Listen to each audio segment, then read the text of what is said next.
अहिले के छ भने हरेक प्रहरी कर्मचारी आदेश पर्खिने चलन छ।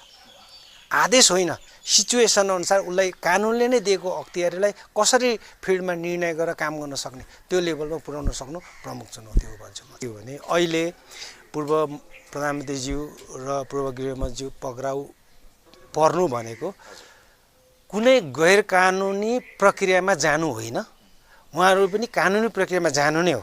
उहाँहरूको पक्राउ कानुनी थियो, गैर कानुनी थियो, सरकारले चाहिँ यति छिटै गर्नु ठिक थिएन, जे भन्छ अब यो न्यायालयमा हुन्छ। मलाई लाग्छ न्यायालयले निष्पक्ष ढङ्गले यसमा न्याय दिनेछ। त्यसैले गर्दा यस विषयलाई लिएर हामीले आत्तिनुपर्ने परिस्थिति छैन। एकदमै चाहिँ उत्तेजित अथवा भएर चाहिँ कुनै तोडफोड हिंसामा जानुपर्ने स्थितिहरू म देख्दिनँ। यो चाहिँ न्यायिक ढङ्गले नै हामी लड्न सक्ने भएको हुँदाखेरि सबैमा संयमित हुन हामीले सबैले चाहिँ अनुरोध गर्नुपर्छ।